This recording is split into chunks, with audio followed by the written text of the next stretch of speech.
ಈ ಸಂದರ್ಭದಲ್ಲಿ ನಾನು ಒಂದು ವಾಕ್ಯ ಭಾಗವನ್ನು ನಿಮಗಾಗಿ ನಾನು ಓದ್ತೇನೆ. ಅದನ್ನು ನಾವು ಎಫೆಸದವರಿಗೆ ಬರೆದ ಪತ್ರಿಕೆಯಲ್ಲಿದೆ. ಎಫೆಸದವರಿಗೆ ಬರೆದ ಪತ್ರಿಕೆ 10ನೇ 6ನೇ ಅಧ್ಯಾಯ 10ನೇ ವಚನದಿಂದ 18ನೇ ವಚನದವರೆಗೆ ಇರುವಂತಹ ಭಾಗವನ್ನು ದಯಮಾಡಿ ಯಾರು ಗಟ್ಟಿಯಾಗಿ ಸ್ಪಷ್ಟವಾಗಿ ಓದಿ. ಓದಿ. ಕಡೆ ಮಾತೇನೆಂದರೆ, ನೀವು ಕರ್ತನನ್ನು ಆತನ ಅತ್ಯಧಿಕವಾದ ಶಕ್ತಿಯನ್ನು ಆಶ್ರಯಿಸಿಕೊಂಡವರಾಗಿ ಬಲಗೊಳ್ಳಿರಿ. ಸೈತಾನನ ತಂತ್ರೋಪಾಯಗಳನ್ನು ನೀವು ಎದುರಿಸಿ ನಿಲ್ಲುವುದಕ್ಕೆ ಶಕ್ತರಾಗುವಂತೆ ದೇವರು ದಯಪಾಲಿಸುವ ಸರ್ವಾಯುಧಗಳನ್ನು ಧರಿಸಿಕೊಳ್ಳಿರಿ.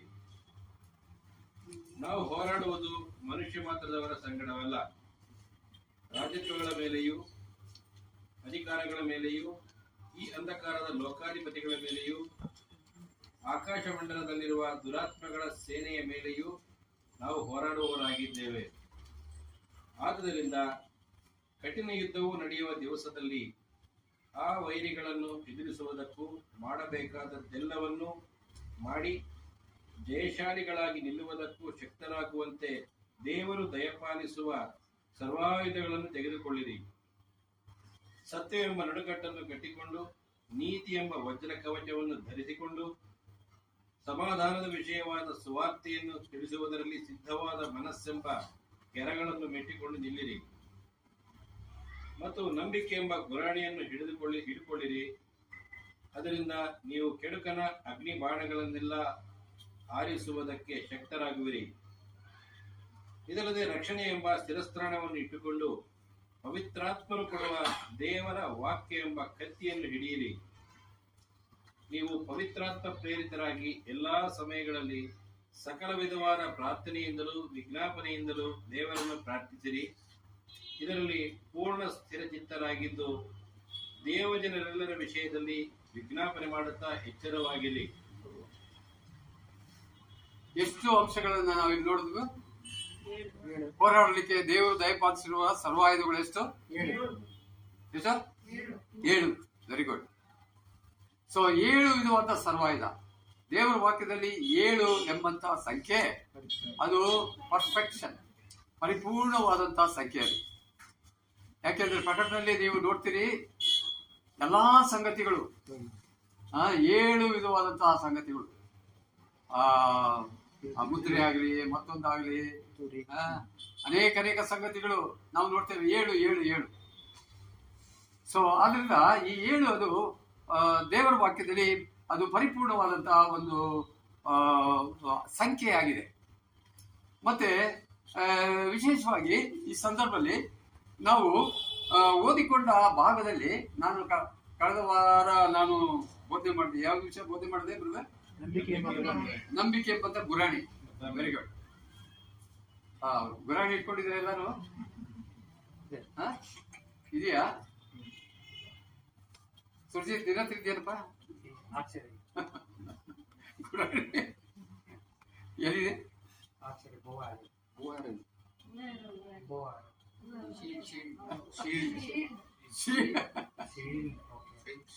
ಗುರಾಣಿ ಇದು ಶೀಲ್ಡ್. ಕರೆಕ್ಟ್. ಇದು ನಿಜವಾಗಿ ಬಹಳ ಚಂದವಾಗಿದೆ. ಇದು ನಾವೆಲ್ಲರೂ ಇದನ್ನ ನಾನು ಅನಿಸ್ತೀನಿ ಓದ್ಲೇಬೇಕು, ಅರ್ಥ ಮಾಡ್ಕೊಳ್ಬೇಕು, ತಿಳ್ಕೊಳ್ಳೇಬೇಕು. ಯಾಕಂದ್ರೆ ಪ್ರತಿ ದಿವಸ ನೀವು ಇದನ್ನ ಪ್ರಾಕ್ಟಿಕಲ್ ಆಗಿ ಎದುರಿಸ್ತಾ ಇದ್ದೀರಿ. ನಿಮ್ಗೆ ಗೊತ್ತಿಲ್ಲ ಅಷ್ಟೇ. You don't know what is going to happen. ಏನಾಗ್ತದೆ ಅಂತ ನಿಮ್ಗೆ ಗೊತ್ತಿಲ್ಲ. ಬಟ್ ಒಂದ್ ಥಿಂಗ್ ಏನಪ್ಪಾ ಅಂದ್ರೆ, ನೀವು ಒಂದು ಈ ಭೂಲೋಕ ಇದೆಯಲ್ಲ, ಈ ಭೂಲೋಕದಲ್ಲಿ ದೇವರು ನಮ್ಮನ್ನು ಇಟ್ಟಿದ್ದಾನೆ. ಆದ್ರೆ ಯಾಕೆ ನಮ್ಮನ್ನು ಇಟ್ಟಿದ್ದಾನೆ ಈ ಭೂಲೋಕದಲ್ಲಿ? ಒಂದೇ ಸತಿ ಯಾಕೆ ಪರಲೋಕ ಕರ್ಕೊಂಡು ಹೋಗ್ಲಿಲ್ಲ? ಆ ದಿವಸ ಬರ್ತದೆ, ಬೇಗ ಬರ್ತದೆ. ಅದಕ್ಕೂ ದೇವರು ಒಂದು ಸಮಯವನ್ನು ಇಟ್ಟಿದ್ದಾನೆ. ಆದ್ರೆ ಈಗ ನಮ್ಮನ್ನು ಈ ಭೂಲೋಕದಲ್ಲಿ ಇಟ್ಟಿದ್ದಾನೆ. ಈ ಭೂಲೋಕ ಈ ಪ್ರಪಂಚದ ದೇವರು ಯಾರಂದ್ರೆ ನಮ್ಮ ದೇವರಲ್ಲ, ಕ್ರಿಸ್ತನ ತಂದೆ ಅಲ್ಲ, ಸೈತಾನನು ಈ ಪ್ರಪಂಚದ ದೇವರಾಗಿದ್ದಾನೆ. ಸೊ ಆದ್ರಿಂದ ಈ ಪ್ರಪಂಚ ಸೈತಾನ ಅಧೀನದಲ್ಲಿದೆ. ದೇವರು ಅದಕ್ಕೆ ಬಿಟ್ಟುಬಿಟ್ಟಿದ್ದಾನೆ. ಆದ್ರೆ ಈ ಸೈತಾನನ ಟೆರಿಟರಿ, ಅದಕ್ಕೆ ಏನ್ ಹೇಳ್ತೀವಿ ಇಂಗ್ಲಿಷ್, ಕನ್ನಡದಲ್ಲಿ ಪರಿಧಿನ ಟೆರಿಟರಿ ಅಂದ್ರೆ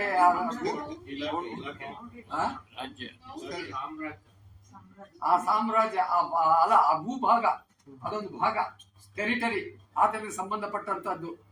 ಆ ಭಾಗದಲ್ಲಿ ನಾವಿಟ್ಬಿಟ್ಟಿದ್ದೇವೆ, ದೇವರು ನಮ್ಮನ್ನು ಬಿಟ್ಬಿಟ್ಟಿದ್ದಾನೆ. ಈಗ ನಾವು ಸುಖಕರವಾಗಿ ಚಂದವಾಗಿ ನಮಗೆ ಇಷ್ಟ ಬಂದ ಹಾಗೆ ಬದುಕದಾದ್ರೆ ಅವ್ರ ಜೊತೆ ನಾವು ಸೇರ್ಕೊಂಡ್ಬಿಡ್ಬೇಕಷ್ಟೆ. ಅವ್ರ ಜೊತೆಲಿ ಕಾಂಪ್ರಮೈಸ್ ಮಾಡ್ಕೊಂಡ್ಬಿಡ್ಬೇಕು. ಯಾರ ಜೊತೆಲಿ? ಸೈತಾನ್ ಜೊತೆ. ಆದ್ರೆ ನಾನು ದೇವರಿಗಾಗಿ ನಿಲ್ತೀನಿ ಅಂದ್ರೆ ನೋಡಿ, ಇಲ್ಲಿ ಹೇಳಿರುವಂತ ಎಫೆಸ ಪತ್ರಿಕೆ 6ನೇ ಅಧ್ಯಾಯದಲ್ಲಿ ಹೇಳಿರುವಂತ ವಿಷಯಗಳಿಗೆ ನಾವು ಹೋಗೊಡ್ಬೇಕು, ಕಿವಿಗೊಡ್ಬೇಕು, ಪ್ರಾಕ್ಟಿಕಲ್ ಆಗಿ ಅದನ್ನ ತೆಗೆದುಕೊಳ್ಬೇಕು. ಮತ್ತೆ ನಾವು ದೇವರ ವಾಕ್ಯ ಹೇಳ್ತದೆ ಹೋರಾಡಬೇಕಂತೆ, ಹೋರಾಡಬೇಕು. ಕತ್ತಿ ಕಟಾರಿಗಳನ್ನ ಇಟ್ಕೊಂಡು ಯುದ್ಧ ಮಾಡ್ತಾರಲ್ಲ, ಆ ರೀತಿ ಹೋರಾಟ ಅಲ್ಲ ಇದು. ಇಲ್ಲಿ ನೋಡಿ, ಇಲ್ಲಿ ನಾವು 7 ವಿಧವಾದಂತಹ ಹೋರಾಡುವಂತ ಸಾಮಗ್ರಿಗಳನ್ನ ದೇವರು ನಮ್ಗೆ ಕೊಟ್ಟಿದ್ದಾನೆ. ಬಟ್ ಇದೆಲ್ಲ ಏನಪ್ಪಾ ಅಂದ್ರೆ ಮೆಟಾಲಿಕ್ ಇದಲ್ಲ, ಇದು ಏನು ಸಾಮಗ್ರಿಗಳಲ್ಲ, ಮೆಟಲ್ ಸಾಮಗ್ರಿಗಳಲ್ಲ. ಇದೆಲ್ಲ ಏನಪ್ಪಾ ಅಂದ್ರೆ ಆತ್ಮೀಕವಾದಂತಹ ಸಾಮಗ್ರಿಗಳು. ಈಗ ಉದಾಹರಣೆ, ಇವಾಗ ಗುರಾಣಿ ಅಂತ ನಾವು ಆಗ್ಲೇ ನೋಡಿದ್ವಿ ಅಲ್ವೇ, ಇದು ಒಂದು ಆತ್ಮೀಕವಾದದ್ದು.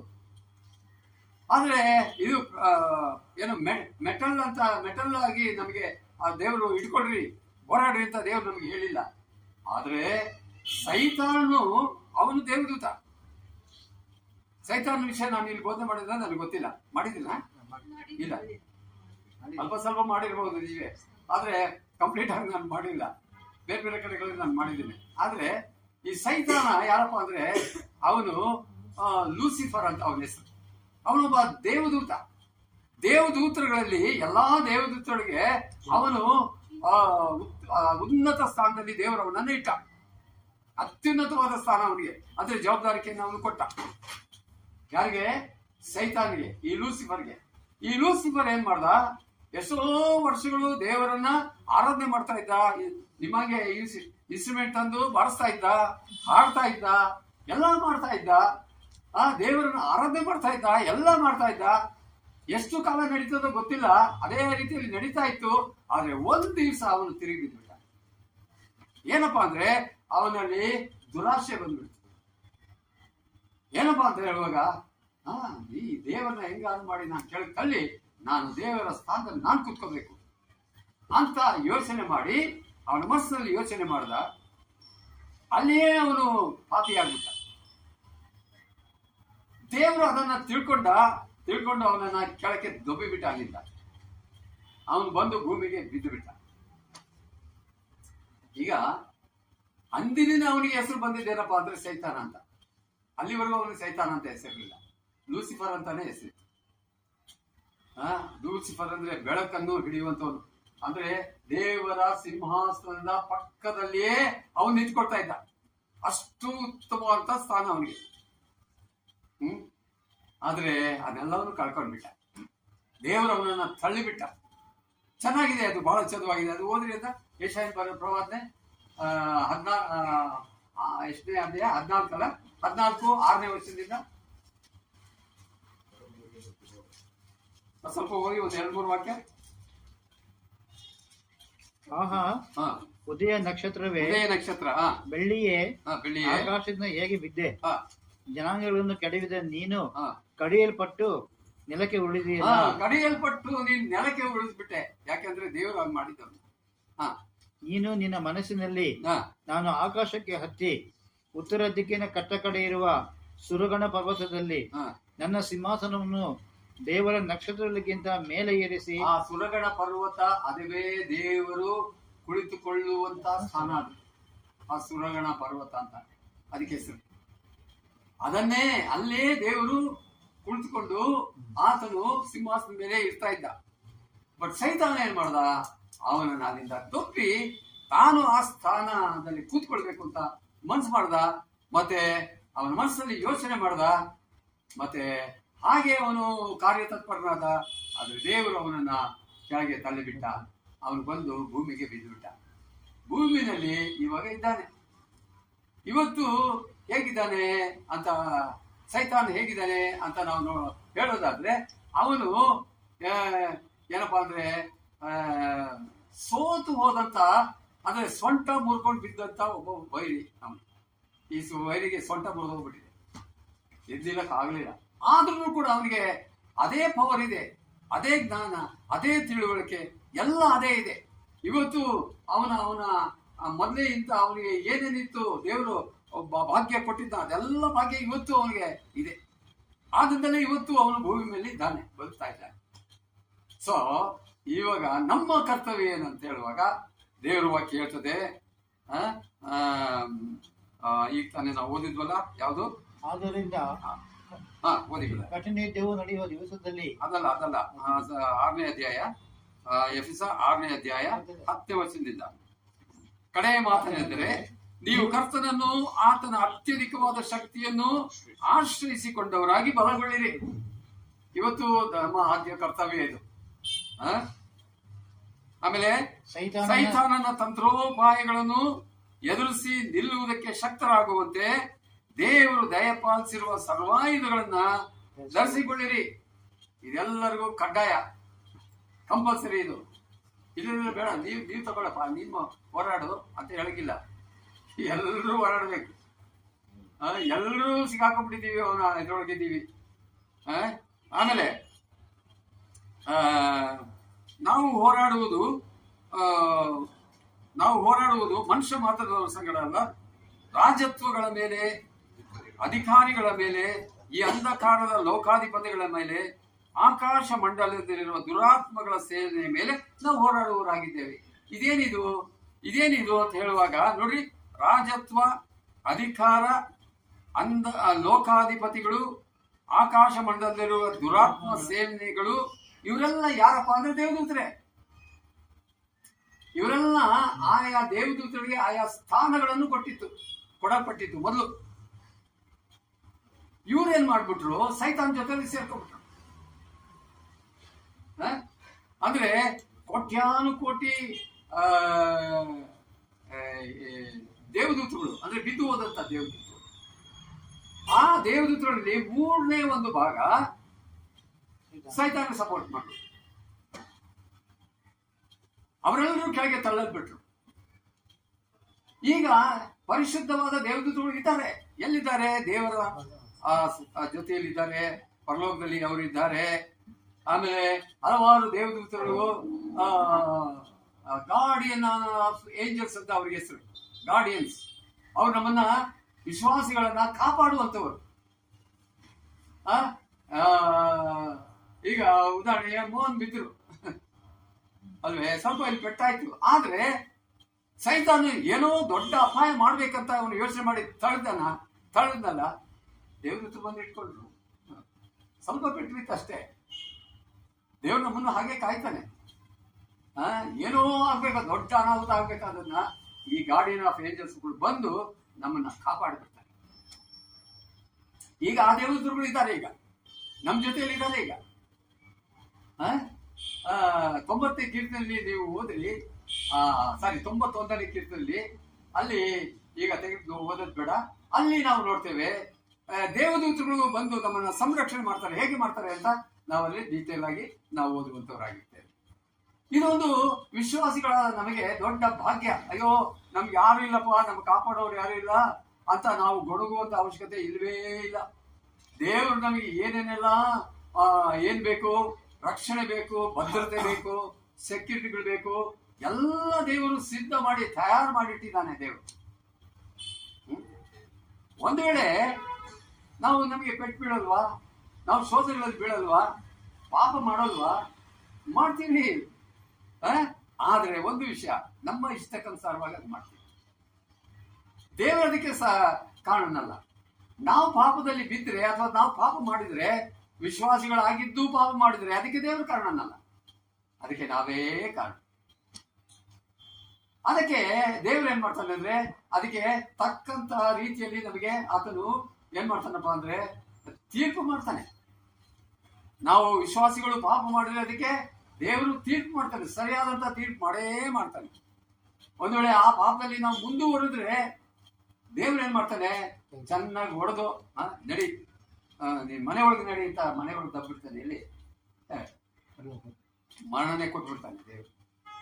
ಕೆಲವು ವಿಶ್ವಾಸಿಗಳು ಅವರಿಗೆ ಆಯುಷ್ ತುಂಬೋದಕ್ಕೆ ಮುಂಚೆನೆ ಸತ್ತೋಗ್ಬಿಡ್ತಾರೆ.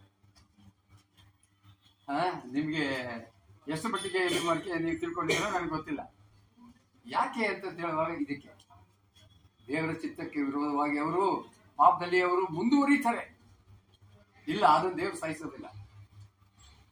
ದೇವರು ಒಳ್ಳೆಯವರು, ಒಳ್ಳೆಯದನ್ನೇ ಮಾಡುವಂತ ದೇವರು. ಇಲ್ಲಿ ಈಗ ನನ್ನ ವಿಷಯಕ್ಕೆ ನಾನು ಬರ್ತೀನಿ. ಏನಪ್ಪಾ ಅಂತ ಹೇಳುವಾಗ ಈಗ 17ನೇ ವಚನ ಓದ್ರಿ. ಈಗ 17ನೇ ವಚನ, ಇದಲ್ಲದೆ ರಕ್ಷಣೆ ಎಂಬ ಶಿರಸ್ತ್ರಾಣವನ್ನು ಇಟ್ಟುಕೊಂಡು ಪವಿತ್ರಾತ್ಮನು ಕೊಡುವ ದೇವರ ವಾಕ್ಯವೆಂಬ ಕತ್ತಿಯನ್ನು ಹಿಡಿಯಿರಿ. ಈಗ ಹೆಲ್ಮೆಟ್ ಆಫ್ ಸಾಲ್ವೇಷನ್, ರಕ್ಷಣೆ ಎಂಬಂತ ಶಿರಸ್ತ್ರಾಣ, ಹೆಲ್ಮೆಟ್ ಆಫ್ ಸಾಲ್ವೇಷನ್. ಇದು ಬಹಳ ಬಹಳ ಗಂಭೀರವಾದಂತಹ ಒಂದು ಸಂಗತಿ. ಏನಪ್ಪಾ, ನಾಳೆ ಪ್ರಯಾಣ ನಾಳೆ ಇದೆಯಪ್ಪ ನಿಂದು.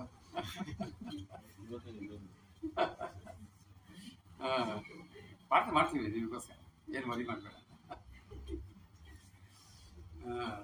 ಈಗ ನೋಡ್ರಿ, ಇಲ್ಲಿ ವಾಕ್ಯದಲ್ಲಿ ನಾವು ನೋಡ್ತೀವಿ ಏನಪ್ಪಾ ಅಂತ ಹೇಳುವಾಗ ದೇವರು ನಮಗೆ ಏನೆಲ್ಲ ರಕ್ಷಣೆ ಬೇಕು, ಭದ್ರತೆ ಬೇಕು, ಎಲ್ಲವನ್ನು ಸಿದ್ಧ ಮಾಡಿ ಆಗ್ಲೇ ಅದನ್ನು ರೆಡಿಯಾಗಿ ಇಟ್ಟಿದ್ದಾನೆ. ಆದ್ರೆ ಒಂದು ವಿಷಯ ಏನಂದ್ರೆ, ನಾವು ಯಾವುದೇ ಕಾರಣಕ್ಕಾಗಿ ನಾವು ಪಾಪದಲ್ಲಿ ಬೀಳಲೇಬಾರದು. ಪಾಪ ಮಾಡಲಿಕ್ಕೆ ನಮಗೆ ಸ್ವಾತಂತ್ರ್ಯ ಇದೆ, ಆದ್ರೆ ನಾವು ಮಾಡಬಾರದು. ಯಾಕೆ? ನಾವು ರಕ್ಷಿಸಲ್ಪಟ್ಟಂತ ಮಕ್ಕಳಾಗಿದ್ದೇವೆ, ದೇವರ ಮಕ್ಕಳಾಗಿದ್ದೇವೆ. ನಾವು ಪರಲೋಕ ರಾಜ್ಯಕ್ಕೆ ಬಾಧ್ಯರಾಗಿದ್ದೇವೆ. ನಮ್ಮ ಹೆಸರುಗಳು ಆಗಲೇ ರಿಜಿಸ್ಟರ್ ಆಗ್ಬಿಟ್ಟಿದೆ ಪರಲೋಕದಲ್ಲಿ, ಅಲ್ವಾ? ನಮ್ಮ ಹೆಸರು ಬರೆಯಲ್ಪಟ್ಟಿದೆ ಅಂತೆ ವಾಕ್ಯ ಹಾಗೆ ಹೇಳ್ತದೆ. ಒಂದು ಭಾಗದಲ್ಲಿ ಕರ್ತನು ಹೇಳ್ತಾನೆ, ನಿಮ್ಮ ಹೆಸರು ಜೀವ ಬಾಧ್ಯರ ಪಟ್ಟಿಯಲ್ಲಿ ಬರೆದಿದೆ, ಅದಕ್ಕಾಗಿ ನೀವು ಸಂತೋಷ ಪಡ್ರಿ ಅಂತ ಕರ್ತನು ಹೇಳ್ತಾನೆ. ಸಂತೋಷ ಪಡ್ತೀವಿ. ಅದಕ್ಕೆ ಯಾವಾಗಲಾದ್ರು ಸಂತೋಷ ಪಡಿತೀವ? ಏನೂ ಇಲ್ಲ. ಇಲ್ಲೇನಾದ್ರು ಸಿಕ್ಕಿದ್ರೆ ಬೇಕಾದ್ರೆ ಸಂತೋಷ ಪಡ್ತೀವಿ, ಭೂಮಿಯಲ್ಲಿ ಏನಾದ್ರು ಬೇಕಾದ್ರೆ ಸಿಕ್ಕಿದ್ರೆ ಸಂತೋಷ ಪಡ್ತೀವಿ. ಪರಲೋಕದಲ್ಲಿ ನೋಡ್ಕೊಳ ಆಮೇಲೆ ಹೋದಾಗ ಅಂತ ಸುಮ್ಮನೆ ಆಗ್ಬಿಡ್ತೀವಿ. ಇಲ್ಲ, ಆಗಲ್ಲ. ಇಲ್ಲಿಂದಲೇ ಅದೆಲ್ಲವನ್ನು ತಿಳ್ಕೊಳ್ಳಿಕ್ಕೆ ದೇವರು ನಮಗೆ ಕೃಪೆಯನ್ನು ಕೊಟ್ಟಿದ್ದಾನೆ. ಈಗ ಈ ಹೆಲ್ಮೆಟ್ ಆಫ್ ಸಾಲ್ವೇಷನ್ ಇದ್ರ ಬಗ್ಗೆ ನಾನು ಇದನ್ನ ಮಾತಾಡಕ್ಕೆ ನನಗೆ 1 hour ಬೇಕು, ಈಗ ಆಗೋದಿಲ್ಲ. ಇದರಲ್ಲಿ ಒಂದೇ ಒಂದು ಭಾಗವನ್ನು ಮಾತ್ರ ನಾನು ಮಾತಾಡ್ತೇನೆ. ಅದು ಯಾವುದು ಅಂತ ಹೇಳುವಾಗ, ಇದರ ವಿಷಯ ಏನಂತ ಹೇಳುವಾಗ ಓದ್ರಿ ಬ್ರದರ್. ಇದಲ್ಲದೆ ರಕ್ಷಣೆ ಎಂಬ ಶಿರಸ್ತ್ರಾಣವನ್ನು ಇಟ್ಟುಕೊಂಡು ಪವಿತ್ರಾತ್ಮನು ಕೊಡುವ ದೇವರ ವಾಕ್ಯ ಎಂಬ ಕತ್ತೆಯನ್ನು ಹಿಡಿಯಿರಿ. ರಕ್ಷಣೆ ಎಂಬಂತ ಶಿರಸ್ತ್ರಾಣ ಮಾತ್ರ ಇವತ್ತು ನಾನು ಓದ್ತೇನೆ, ಮಾತಾಡ್ತೇನೆ. ಈ ಶಿರಸ್ತ್ರಾಣ ಅಂದ್ರೆ ಹೆಲ್ಮೆಟ್. ಈ ಹೆಲ್ಮೆಟ್ ಅಂತ ಹೇಳುವಾಗ ಅನಾದಿ ಕಾಲದಲ್ಲಿ ಎಸ್ಪೆಷಲಿ ರೋಮನ್ಸ್ ಸಿಪಾಯಿಗಳು ಉಪಯೋಗಿಸ್ತಾ ಇದ್ದಂತ ಹೆಲ್ಮೆಟ್ ಅದು. ಅವರು ವಾರ್ ಮಾಡೋದ್ರಲ್ಲಿ ಬಹಳ ಗಟ್ಟಿಗರು ರೋಮನ್ಸ್ಗಳು. ಮತ್ತೆ ಸೈನಿಕರು ಅಷ್ಟೇ ಬಹಳ ಗಟ್ಟಿಮುಟ್ಟು ಸೈನಿಕರು. ಅವರು ಹೋರಾಡುವಾಗ ಅವರು ಹೆಲ್ಮೆಟ್ ನ ಧರಿಸ್ತಾ ಇದ್ರು. ಅವರು ಬಹಳ ಚೆನ್ನಾಗಿದೆ, ಅಲಂಕಾರವಾಗಿ ಮುಂದ್ಗಡೆ ಹಿಂಗೆ ಚೂಪಾಗಿದೆ, ಹಿಂದ್ಗಡೆ ಈ ತರ ಇದೆ, ಒಂಥರ ಚೆನ್ನಾಗಿದೆ, ನೋಡ್ಲಿಕ್ಕೆ ತುಂಬಾ ಚೆನ್ನಾಗಿದೆ ಆ ಹೆಲ್ಮೆಟ್. ಸೊ ಅದು ಎಂತ ಹೆಲ್ಮೆಟ್ ಅಪ್ಪ ಅಂತ ಹೇಳುವಾಗ ಮೆಟಾಲಿಕ್ ಹೆಲ್ಮೆಟ್ ಅದು. ಅಂದ್ರೆ ಈ ತಗಡಿಂದ ಮಾಡಲ್ಪಟ್ಟಂತ ಹೆಲ್ಮೆಟ್. ಈಗ ನಾನು ಇದನ್ನ ಯಾಕೆ ಹೇಳ್ತಾ ಬರ್ತೀನಿ ಅಂತ ಹೇಳುವಾಗ, ನಾನು ಈಗ ನಮ್ಮ ಪೊಲೀಸ್ನವರು ಕೂಡ ಇವತ್ತು ಕೂಡ ಹೆಲ್ಮೆಟ್ ಹಾಕ್ಬೇಕು. ಈಗ ಅವ್ರಿಗೆ ಏನಾದ್ರು ಪಬ್ಲಿಕ್ ವರ್ಕ್ ಹಾಕಿದ್ರೆ ಅವ್ರು ಹೆಲ್ಮೆಟ್ ಹಾಕೊಂಡೇ ಹೋಗ್ಬೇಕು ಅಲ್ವೇ? ಆಮೇಲೆ ಸೈನಿಕರು ಹೆಲ್ಮೆಟ್ ಹಾಕ್ಬೇಕು, ಅವ್ರು ಹೆಲ್ಮೆಟ್ ಹಾಕ್ಬೇಕು. ಅವರು ಎಲ್ಲರ ಕೈನಲ್ಲಿ ಒಂದೊಂದು ಗನ್ ಇರುತ್ತೆ. ಆ ಗನ್ ಮುಂದೆ ಒಂದು ಚೂಪಾದಂತಹ ಚಾಕು ಕೂಡ ಇರುತ್ತೆ. ನೋಡಿದ್ದೀರಾ? ಇಷ್ಟೇ ಗೊತ್ತಾ ಚಾಕು? ನೋಡ್ರಿ, ಒಂದು ವೇಳೆ ಅವರ ಬಂದೂಕದಲ್ಲಿ ಗುಡ್ ಆಗೋಗ್ಬಿಟ್ರೆ, ಈ ಬಂದೂಕದಲ್ಲಿ ಜಾಸ್ತಿ ಇದ್ರೆ 2 ಇರ್ತದೆ. ಕೆಲವು ಸಾರಿ ಈ ಸರ ಕೂಡ ಇರ್ತದೆ, ಒಂದು ಸರ ಅಂದ್ರೆ ಬಡ ಬಡ ಬಡ ಬಡ ಬಡ ಅಂತ ಹೊಡಿತಲೇ ಇರ್ತದೆ, ಅದು ತಿರುಗ್ತಲೇ ಇರ್ತದೆ, ಹೋಗ್ತಲೇ ಇರ್ತದೆ ಅಂತ. ಇದು ಆವಾಗ ಇರ್ಲಿಲ್ಲ, ಅದೆಲ್ಲ ಈಗ ಬಂದಿದೆ. ಇರ್ಲಿ. ಬಟ್ ಇಲ್ಲಿ ನಾವು ನೋಡುವಂತಹ ಸಂಗತಿ ಏನಪ್ಪಾ ಅಂತ ಹೇಳುವಾಗ ಈ ಹೆಲ್ಮೆಟ್ ಇದು ಬಹಳ ಬಹಳ ಪ್ರಾಮುಖ್ಯ. ಇವತ್ತು 2 ವೀಲರ್ಸ್ ಡ್ರೈವಿಂಗ್ ಮಾಡಬೇಕಾದ್ರೆ ಹೆಲ್ಮೆಟ್ ಇದು ಕಡ್ಡಾಯ ಮಾಡಿಬಿಟ್ಟಿದ್ದಾರೆ, ಕಂಪಲ್ಸರಿ. ನಾನು ಒಂದ್ಸತಿ ನನಗೆ ಗೊತ್ತಿಲ್ಲ, ನಾನು ಮನೆ ಹತ್ರನೇ ಇಲ್ಲೇ ತಾನೇ ಮನೆ ಅಂತ ಅಂದ್ಬಿಟ್ಟು ಹಂಗೆ ಹೊರಟೆ. ನಾನು ಯಾವತ್ತಂತ ಬಂದು ಹಿಡಿದ್ಬಿಟ್ಟ ಪೊಲೀಸ್ನವ್ರು. ಯಾಕಪ್ಪ ಅಂತ ಕೇಳಿದೆ. ಯಾಕೆ ಅಂತ ಕೇಳ್ತೀರಾ, ನಿನ್ ತಲೆಯಲ್ಲಿ ಹೆಲ್ಮೆಟ್ ಎಲ್ಲಿ ಇದ್ದ? ಅಯ್ಯೋ ಮರ್ತ್ಬಿಟ್ಟಲ್ಲಪ್ಪ, ಮರ್ಯಾದಗಿರೋದು ಅದೆಲ್ಲ ಸಾರ್, ದಂಡ ಕಟ್ಟಿಯಿಂದ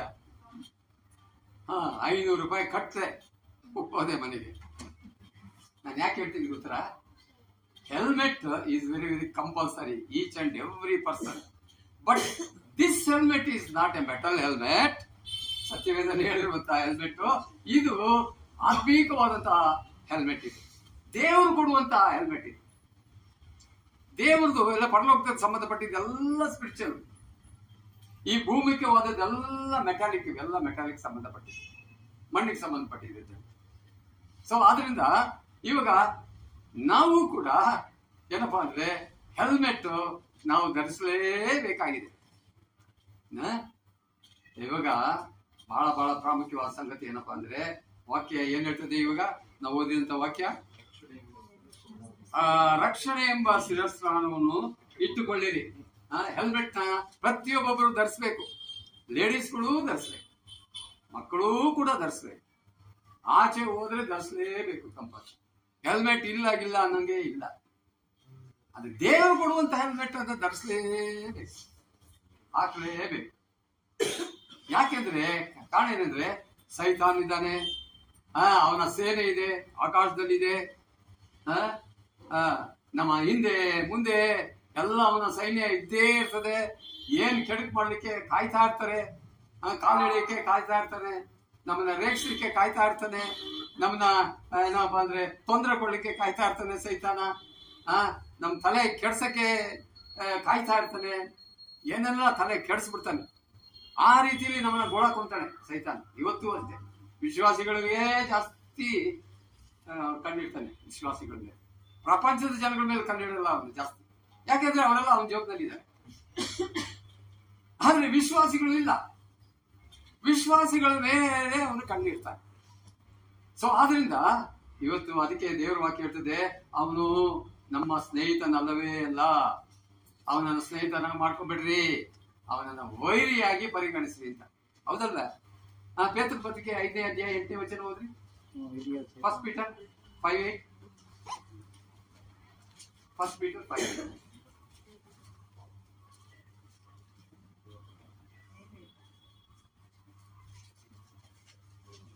ಎಚ್ಚರವಾಗಿರಿ, ನಿಮ್ಮ ವಿರೋಧಿಯಾಗಿರುವ ಸೈತಾನನು ಗರ್ಜಿಸುವ ಸಿಂಹದ ಹೇಗಿದ್ದಾನಂತ ಅವನು ಬೆಕ್ತರ ಇಲ್ಲ ಅವನು.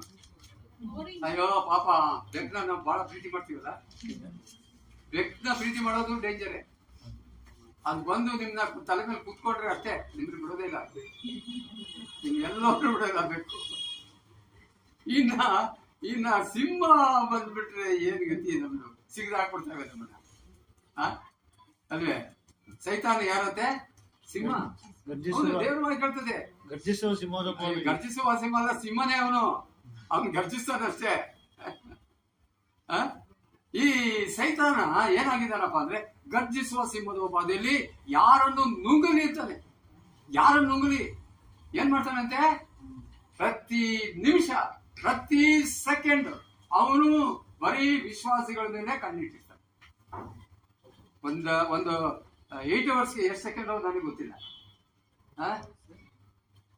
ಒಂದು ನಿಮಿಷಕ್ಕೆ 60 ನಿಮಿಷ, ಒಂದು 60 ಸೆಕೆಂಡು, ಆಮೇಲೆ ನಿಮಿಷ ಮಾಡ್ರಿ, ಆಮೇಲೆ ಅವರ್ಸ್ ಮಾಡ್ರಿ, ಒಂದ್ ದಿವ್ಸಕ್ಕೆ 24 ಗಂಟೆ. ಅಯ್ಯೋ 24 ಗಂಟೆ ಅವನು ಸೈತಾನ ಹೇಗೆ ಇದ್ ಮಾಡ್ತಾನೆ ಅಂದ್ರೆ, ನೀವು ಮಲ್ಕೊಂಡ್ರು ಬಿಡಲ್ಲ, ನಿಮ್ನ ಮಲ್ಕೊಂಡ್ರು ಬಂದು ದುರಾಲೋಚನೆ ತಂದು ತಲೆ ತಿರುಗ್ತಾ ಇರ್ತಾನೆ, ಬೆಳೆದಿಲ್ಲ ಅವನು. ಅಂಥ ಕೆಡುಕ, ಅವನಿಗೆ ಕೆಡುಕ ಅಂತಾನೆ ಹೆಸರು. ಈಗ ನಮಗೆ, ನಾನು ಇದನ್ನ ಯಾಕೆ ಹೇಳ್ತಾ ಇದ್ದೀನಿ ಅಂದ್ರೆ, ಈ ಹೆಲ್ಮೆಟ್ ನ ಯಾವಾಗಲೂ ನಾವು ಧರಿಸ್ಬೇಕು. ನನ್ನ ಅಕ್ಕನ ಮಗನ ಅವನು ಬಹಳ ಪುಂಡ ಆಗಿದ್ದ. ನಮ್ಮ ಅಕ್ಕ ಹೇಳಿದ್ರು, ಇವನು ತಗೊಂಡೋಗಿ ಮಿಲಿಟರಿಗೆ ಸೇರಿಸ್ಬಿಡೋ ಅಂತ ಹೇಳಿದ್ರು. ಸರಿ ಅವನ್ನ ಆಯ್ತು ಕಳಿಸು ಅಂತ ಹೇಳ್ಬಿಟ್ಟು ನಾನು ಕಳಿಸಿದ್ರು, ನನ್ನ ಹತ್ರ ಕಳಿಸಿದ್ರು. ನಾನು ತೊಗೊಂಡೋಗಿ ಮಿಲಿಟರಿಗೆ ಸೇರಿಸ್ಬಿಟ್ಟೆ. ಅವಾಗ ತುಂಬ ಡಿಮಾಂಡ್ ಇತ್ತು ಮಿಲಿಟರಿಗೆ ಸೇರೋದು. ಸೇರಿಸ್ಬಿಟ್ಟೆ ನಾನು ಇಲ್ಲಿ ಈ ಇದ್ರ ಹತ್ರ ಕಂಟೋನ್ಮೆಂಟ್ ಅಲ್ಲ, ಎಂ ಜಿ ರೋಡಲ್ಲಿ. ಸೊ ಅವನು ಆಮೇಲೆ ಅವನಿಗೆ ಕೇಳಿದೆ, ಏನಪ್ಪ ಹೆಂಗಿದೆಯೋ ಅಂತ ಫೋನ್ ಮಾಡಿ ಕೇಳಿದ್ರೆ, ಅಣ್ಣ ಎಂಥ ಕೆಲಸ ಮಾಡ್ಬಿಟ್ಟಣ್ಣ ನೀನು, ಹೋಗಿ ನನಗೆ ಭಾಳ ನರಕಕ್ಕೆ ಹಾಕ್ಬಿಟ್ಟಿದ್ಯಾ ನೀನು. ಯಾಕೆ ಹೋದ್ರೆ ಅಯ್ಯೋ ಏನು ಕಷ್ಟ ಕೊಡ್ತಾರೆ ಇವರು. ಬೆಳಿಗ್ಗೆ ಸಾಯಂಕಾಲ ಪೇರೇಡ್, ಬೆಳಿಗ್ಗೆ ಪೇರೇಡು 2 ಸತಿ 11 ಗಂಟೆ ಬೇವು ಸುರಿಸಿದ್ರು ಅವ್ರು ಬಿಡೋದಲ್ಲ. ಒಂದು ರೌಂಡ್ ಓಡಿಸ್ತಲೇ ಇರ್ತಾರೆ, ಏನೇನೋ ಮಾಡಿಸ್ತಲೇ ಇರ್ತಾರೆ, ಪೇರೇಡ್ ಮಾಡಿಸ್ತಲೇ ಇರ್ತಾರೆ. ಒಂದ್ ದಿವಸ ರಜಾ ಇದ್ದು ಬಂತು, ಯಾವ ದಿವಸ ಗೌರ್ಮೆಂಟ್ ಹಾಲಿಡೇ ರಜೆ ಬಂತು. ನಾನು ಅವ್ನು ನೋಡೋಣ ಅಂತ ಹೋದೆ, ಹೆಂಗಿದೆ ಅಂತ. ಮಲ್ಕೊಂಡಿದ್ದಾನೆ, ಮಂಚದ ಮೇಲೆ ಮಲ್ಕೊಂಡಿದ್ದಾನೆ. ಹೆಂಗೆ ಮಲ್ಕೊಂಡಿದ್ದಾನೆ ಅಂದ್ರೆ ಹಾಗೆ ಮಿಲಿಟರಿ ಮ್ಯಾನ್ ತರ ಮಲ್ಕೊಂಡಿದ್ದಾನೆ. ಏನೋ ಮಿಲಿಟರಿ ಮ್ಯಾನ್ ತರ ಮಲ್ಕೊಂಡಿದ್ಯಾ, ಯಾಕೋ ಬಟ್ಟೆ ಬಿಚ್ಚಿಲ್ಲ ನೀನು. ಅಯ್ಯೋ ದೇವ್ರೆ, ನೀನ್ ನನ್ನ ತಂದು ಸೇರಿಸಿದ್ದು ಮಿಲಿಟರಿಗೆ. ನನ್ನ ಬಿಡ್ತಾರ ಇವರು? ಯಾರು ಬಿಡೋದಿಲ್ಲ. ಮಿಲಿಟರಿಗೆ ಒಂದ್ಸತಿ ಸೇರಿಸ್ಮೇಲೆ I am a military man, I am a soldier, I am a soldier of this nation ಅವನು ಹೆಂಗೆ ಹೇಳ್ತಾನೆ. ಸೊ ನಾನು ಯಾವಾಗ್ಲೂ ಏನಪ್ಪಾ ಅಂದ್ರೆ ಎಕ್ವಿಪ್ ಆಗಿರ್ಬೇಕು. ಎಕ್ವಿಪ್ ಅಂತಂದ್ರೆ ನಾನು ಸಿದ್ಧನಾಗಿರ್ಬೇಕು. ಅವ್ನು ಹೇಳಿದ್ದು ಸಿದ್ಧನಾಗಿರ್ಬೇಕು. ನಾನು ಆ ಡ್ರೆಸ್ ಹಾಕೊಂಡಿರ್ಬೇಕು. ಮತ್ತೆ ಅವ್ರು ಏನೇನು ಇದು ಕೊಡ್ತಾರ ಅದನ್ನೆಲ್ಲ ನಾವೆಲ್ಲ ಶೋಕಿಂಗ್ ಮಾಡ್ಕೊಂಡು ಏನು ನಡೆಯಲ್ಲ. ಅಲ್ಲಿ ತಲೆ ಕೂದಲು ಇಷ್ಟಿಟ್ಟೆ ಓಡ್ತಾರ ಕಟ್ ಮಾಡ್ಬೇಕಲ್ಲಿ. ಇವಾಗ ಹಿಪ್ಪಿ ತರ ಬಿಡ್ತಾರಲ್ಲ, ಆ ತರ ಏನು ಬಿಡಂಗಿಲ್ಲ ಮಿಲಿಟರಿನಲ್ಲಿ. ಏನು ನಯ ನಾಜೋಕ್ ಎಂತದು ಇಲ್ಲ. ಯಾಕೆಂದ್ರೆ ಹೋರಾಟಕ್ಕೆ ಕರೆದಿರೋದು. ಹಾಗೆ ಬಿದ್ದಿದ್ದ ಅವನು. ನಾನು ಈ ಮಾತನ್ನ ಯಾಕೆ ಹೇಳ್ತಾ ಇದ್ದೀನಿ ಅಂದ್ರೆ, ಪ್ರತಿಯೊಬ್ಬೊಬ್ಬ ವಿಶ್ವಾಸಿ ಅದೇ ಡಿಸಿಪ್ಲಿನ್ ನಲ್ಲಿ ಜೀವಿಸ್ಬೇಕು. ನಾವು ಕೂಡ ಅದೇ ಡಿಸಿಪ್ಲಿನ್ ಬದುಕಬೇಕು. ಯಾಕೆ ಗೊತ್ತಾ? ನಾವು ಕ್ರಿಸ್ತನ ಸೈನಿಕರು. ದೇವರು ನಮ್ಮನ್ನ ಹೋರಾಟಕ್ಕಾಗಿ ನಮ್ಮನ್ನು ಕರೆದಿದ್ದಾನೆ. ಈ ತಿಮೋಥಿ ಪತ್ರಿಕೆಯಲ್ಲಿ 2-3 ಕಡೆ ರೆಫರೆನ್ಸ್ ಇದೆ. ಅದನ್ನೆಲ್ಲ ನನಗೆ ಟೈಮ್ ಇಲ್ಲ, ಈಗಾಗಲೇ ನನಗೆ ಸಮಯ ದಾಟಿ ಹೋಯ್ತು. ಸೊ ಆದಷ್ಟು ಸ್ವಲ್ಪ ಒಂದು ಸ್ವೀಟ್ ಶಾರ್ಟ್ ಆಗಿ ನಾನು ಇದನ್ನು ಮಾಡ್ತೇನೆ. ಏನಪ್ಪಾ ಅಂದ್ರೆ, ದಿ ಹೆಲ್ಮೆಟ್, ಇದು ಬಹಳ ಇಂಪಾರ್ಟೆಂಟ್ ಥಿಂಗ್. ಈ ಹೆಲ್ಮೆಟ್ ಯಾಕೆ ನಾವು ಹೆಲ್ಮೆಟ್ ನ ಧರಿಸಬೇಕು? ದೇವ್ರು ಕೊಡ್ತಕ್ಕಂಥ ಹೆಲ್ಮೆಟ್ ಅದು ಬಹಳ ಸ್ಟ್ರಾಂಗ್. ದೇವ್ರು ಕೊಡ್ತಕ್ಕಂಥದ್ದು ಇದು ಮೆಟಾಲಿಕ್ ಅಲ್ಲದೆ ಹೋದ್ರೂ ಕೂಡ ಇಟ್ಸ್ ವೆರಿ ವೆರಿ ಸ್ಟ್ರಾಂಗ್. ದೇವ್ರು ಕೊಡುವಂತ ಯಾವುದೇ ಸಂಗತಿ ಬಹಳ ಸ್ಟ್ರಾಂಗ್ ಆಗಿರ್ತದೆ. ಮತ್ತೆ ಈ ಹೆಲ್ಮೆಟ್ ಯಾವಾಗ್ಲೂ ನಾವು ಧರಿಸದೆ ಅದನ್ನ ಒಂದ್ ಕಡೆ ಇಡುವಾಗಿಲ್ಲ. ಅದು ಯಾವಾಗ್ಲೂ ಇಡಬೇಕು. ಯಾಕೆ ಹೆಲ್ಮೆಟ್ ನ ಧರಿಸ್ಬೇಕು? ಯಾಕೆ ಹೆಲ್ಮೆಟ್ ಧರಿಸ್ಬೇಕು? ಈಗ ನಾನು ಗುಲ್ಬರ್ಗ ಕಡೆ ಸುಮಾರು ಕಡೆ ಸಾರ್ತಿ ಹೋಗಿ ಬಂದಿದ್ದೀನಿ. ಅಲ್ಲಿ ಹೋದ್ರೆ ಎಲ್ಲರೂ ಬರೀ ಬೋಟ್ನಲ್ಲೆಲ್ಲ ಓಡಿಸ್ತಾರೆ, ಸ್ಕೂಟರ್ ಗೀಟರ್ಲೆಲ್ಲ. ನಾನು ಕೇಳಿದೆ, ಏನಪ್ಪ ಎಲ್ಲ ಬೋಟ್ನಲ್ಲಿ ಓಡಿಸ್ತೀರಾ ನೀವು? ಬಂದ್ರಿ ಬೆಂಗಳೂರಿನಲ್ಲಿ ನೋಡ್ರಿ ಎಲ್ಲ ಹೆಲ್ಮೆಟ್ ಇದೆ. ಅಯ್ಯೋ ಸಾರ್, ನಮ್ಗೆ ಇಲ್ಲ ಸರ್, ಗುಲ್ಬರ್ಗದಲ್ಲಿ ಮಾತ್ರ ಇಲ್ಲ ಅಂತಾರೆ. ಗುಲ್ಬರ್ಗದಲ್ಲಿ ಮಾತ್ರ ಇಲ್ಲ, ಅದು ಮಾಫಿ ಮಾಡಿಬಿಟ್ಟಿದಾರಂತೆ. ಆದ್ರಿಂದ ನಿಲಾಜವಾಗಿ ಅವ್ರು ಹೆಲ್ಮೆಟ್ ಇಲ್ದಲೆ ಓಡಾಡಿಸ್ತಾರೆ. ಆದ್ರೆ ಬೆಂಗಳೂರಿನಲ್ಲಿರೋರು ಎಲ್ಲರೂ ಕದ್ದು ಮೆಡ್ಲು ಹೆಲ್ಮೆಟ್ ಇಲ್ದಲೆ ಪೊಲೀಸ್ನವ್ರು ಕಣ್ಣು ಕಾಣ್ದಂಗೆ ಓಡಿಸ್ತಾರೆ. ಎಲ್ಲಿ ಹಿಡ್ಕೊಂತಾರೋ ಅಂತ. ಇವಾಗ 1,500 ರೂಪಾಯಿ ಆಗಿದೆ ಫೈನ್. ಹೆಲ್ಮೆಟ್ ಇದ್ರೆ ಸಿಗಾಕೊಂಡ್ರೆ 1,500 ರೂಪಾಯಿ ಫೈನ್ ಇರಲಿ. ಓಕೆ, ಇವಾಗ ಈ ಹೆಲ್ಮೆಟ್ ಯಾಕೆ ಧರಿಸಬೇಕು? ಕಾರಣವೇನಿದ್ರೆ ಅದು ನಮ್ಮ ತಲೆಯನ್ನು ರಕ್ಷಣೆ ಮಾಡ್ತದೆ. ಯಾಕಂದ್ರೆ ಮನುಷ್ಯನ ಈ ದೇಹ ದೇವರು ಕೊಟ್ಟಿದ್ದಲ್ಲ, ಈ ದೇಹದಲ್ಲಿ ಎಲ್ಲ ಅಂಗಾಂಗಗಳಿಗಿಂತ ಈ ತಲೆ ಇದೆ ನೋಡ್ರಿ. ಈ ತಲೆ ಇಸ್ ಮೋರ್ ಇಂಪಾರ್ಟೆಂಟ್. ಅದಕ್ಕೆ ಹೆಲ್ಮೆಟ್ ಧರಿಸಲೇಬೇಕು. ದೇವರು ಕೊಡ್ತಕ್ಕಂಥ ಹೆಲ್ಮೆಟ್ ನ ನಾವು ಧರಿಸಲೇಬೇಕು, ಕಡ್ಡಾಯವಾಗಿ ಧರಿಸಲೇಬೇಕು. ಏನ್ ಮಾಡ್ತದೆ ಆ ಹೆಲ್ಮೆಟ್? ಅದೇನ್ ಮಾಡ್ತದೆ ಅಂದ್ರೆ, ಫಸ್ಟ್ ನಮ್ ತಲೆಗೆ ರಕ್ಷಣೆ ಕೊಡ್ತದೆ. ತಲೆ ಒಳಗೆ ಏನಿದೆ? ಮೆದ್ಲಿದೆ, ಮೆದ್ಲು ಅಲ್ವೇ? ಅದನ್ನ ಕಾಪಾಡ್ತದೆ ಅಲ್ವೇ?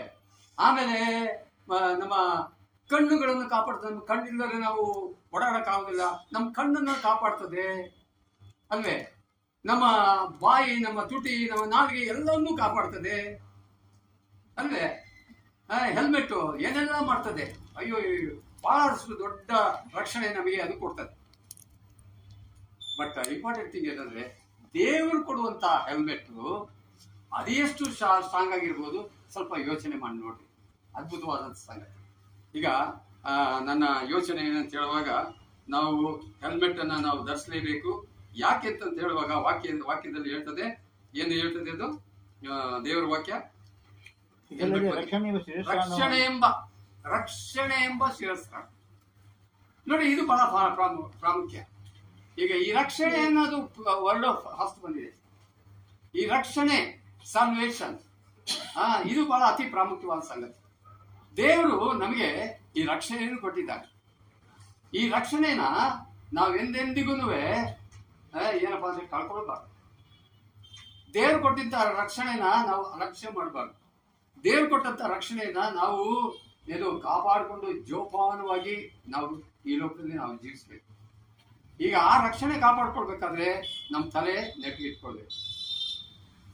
ಬೈತಾರಲ್ಲ ಎಲ್ಲರೂ, ಮೊದಲೆಲ್ಲ ಬೈತಾ ಇದ್ರು ನಮ್ಮ ತಾತ ಅವರು ಇವರೆಲ್ಲ, ತಲೆ ಸೇರಿದ್ಯಾ ನಾನು, ತಲೆ ನೆಟ್ಟಿಟ್ಕೊಳ್ಳೋ ಅಲ್ವೇ.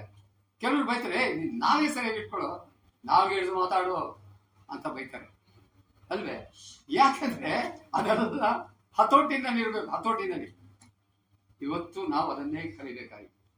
ಏನಪ್ಪಾ ಅಂದ್ರೆ ಇವತ್ತು ನನ್ನ ಪ್ರಿಯ ಸಹೋದರ ಆದ್ರಿಂದ ದೇವರ ಕನಿಕರವನ್ನು ನಿಮ್ಮ ನೆನಪಿಗೆ ತರುವುದೇನೆಂದ್ರೆ, ನೀವು ನಿಮ್ಮ ದೇಹಗಳನ್ನು ದೇವರಿಗೆ ಮೀಸಲಾಗಿಯೂ ಮೆಚ್ಚುಗೆಯಾಗಿರುವ ಸಜೀವ ಯಜ್ಞವಾಗಿ ಸಮರ್ಪಿಸಿದೆ. ಆಮೇಲೆ ಮುಂದಕ್ಕೆ ಏನ್ ಹೇಳ್ತೆ, ಇದೇ ವಿವೇಕಪೂರ್ವಕವಾದಂತ ಆರಾಧನೆ. ಅದ್ಭುತವಾದಂತಹ ಒಂದು ಸಂಗತಿ. ಇವತ್ತು ನನ್ನ ಪ್ರಿಯ ಸಹೋದರ ಸಹೋದರಿ, ನಮ್ಮ ನಮ್ಮ ಮನಸ್ಸಿದೆಯಲ್ಲ, ಈ ಮನಸ್ಸು ಎಲ್ಲಿಂದ ಸ್ಟಾರ್ಟ್ ಆಗುತ್ತೆ ಅಂದ್ರೆ ಈ ತಲೆ ಬುರುಡೆಯಿಂದ ಸ್ಟಾರ್ಟ್ ಆಗುತ್ತೆ ಅಲ್ವೇ. ಯಾವಾಗ್ಲೂ ಬರೀ ಏನೇನೋ ಯೋಚನೆ ಮಾಡ್ತಾನೆ ಇರ್ತಾರೆ ಕೆಲವರೆಲ್ಲ, ಏನೇನೆಲ್ಲ ಯೋಚನೆ ಮಾಡಿ ಬಂದು ಈಗ ಬೆನ್ ತಟ್ಟಿದ್ರು ಅವ್ರಿಗೆ ಗಮನ ಆಗಲ್ಲ, ಏನೋ ಯೋಚನೆ ಮಾಡ್ತಾರೆ, ಡೀಪಾಗಿ ಥಿಂಕ್ ಮಾಡ್ತಾ ಇರ್ತಾರೆ. ಏನ್ ಮಾತಾಡ್ತಾ ಇರ್ತಾರೆ, ಏನೋ ಪ್ರಾಪಂಚಿಕವಾದ ವಿಷಯನ ಅವರು ಯೋಚನೆ ಮಾಡ್ತಾ ಇರ್ತಾರೆ. ಎಲ್ಲಿಂದ ಸ್ಟಾರ್ಟ್ ಆಗುತ್ತೆ ಅಂದ್ರೆ ಈ ತಲೆಯಿಂದಲೇ ಸ್ಟಾರ್ಟ್ ಆಗುತ್ತೆ. ಅದು ಈ ತಲೆ ನೆಟ್ಟಿಗಿಟ್ಕೊಳ್ಬೇಕಂತ ದೇವರ ವಾಕ್ಯ ಹೇಳ್ತದೆ. ಬೇರೆಯವರು ದೊಡ್ಡವರು ಸಹ ಹೇಳ್ತಾರೆ, ಏನಪ್ಪಾ ಅಂದ್ರೆ ನಮ್ಮ ಬುರುಡೆ, ನಮ್ಮ ತಲೆ, ನಮ್ಮ ಮೆದುಳು, ಅದರೊಳಗಿರುವಂತ ನಮ್ಮ ಯೋಚನೆಗಳು, ಅದೆಲ್ಲ ಫಸ್ಟ್ ಏನಪ್ಪಾ ಅಂದ್ರೆ ಕಂಟ್ರೋಲ್ ಅಲ್ಲಿ ಇಟ್ಕೋಬೇಕು. ಏನ್ ಕಂಟ್ರೋಲ್ ಅಂದ್ರೆ ಪರಿಶುದ್ಧಾತ್ಮನ ಕಂಟ್ರೋಲ್ ಅಲ್ಲಿ. ಸುಲಭ ಅಲ್ಲ, ಬಹಳ ಕಷ್ಟ, ತುಂಬಾನೇ ಕಷ್ಟ. ಅದಕ್ಕೆ ದೇವರು ವಾಕ್ಯ ಹೇಳ್ತದೆ, ಅದನ್ನು ಕರ್ತನಿಗೆ ಒಪ್ಪಿಸಿರಿ. ಒಂದ್ಸಾರಿ ಒಪ್ಪಿಸ್ಬಿಟ್ಟು ಒಂದು ವರ್ಷವೆಲ್ಲ ಆರಾಮಾಗಿರಿ ಅಂತ ದೇವರು ವಾಕ್ಯ ಹೇಳಲ್ಲ. ಇಲ್ಲ, ಒಂದ್ಸತಿ ಒಪ್ಪಿಸಿದ್ರೆ ಪ್ರತಿದಿನ ಒಪ್ಪಿಸ್ಬೇಕು. ಪ್ರತಿ ಗಂಟೆಗಳಲ್ಲಿ ಒಪ್ಪಿಸ್ಬೇಕು. ನೀವು ಪ್ರತಿ ನಿಮಿಷದಲ್ಲಿಯೂ ನೀವು ಒಪ್ಪಿಸ್ಬೇಕು. ಏನ್ ಹೇಳ್ತೀರಾ ಈಗ? ಇಲ್ಲ ಅಂದ್ರೆ ಸೈತಾನ್ ಬಂದು ಅಟ್ಯಾಕ್ ಮಾಡ್ತಾರೆ. ಎಲ್ಲಿ ನಿಮ್ ತಲೆ ಇಳ್ತಾನೋ ಗೊತ್ತಿಲ್ಲ, ಎಲ್ಲಿ ನಿಮ್ ತಲೆ ಕೆಡಿಸ್ತಾನೋ ಗೊತ್ತಿಲ್ಲ, ಯಾವ ನಿಮ್ಮ ನಿಮ್ಮ ನಿಮ್ಮ ದಾರಿಯನ್ನು ಯಾವ ರೀತಿಯಲ್ಲಿ ಡಿವಿಯೇಟ್ ಮಾಡ್ತಾನೋ ನಮಗೆ ಗೊತ್ತಿಲ್ಲ.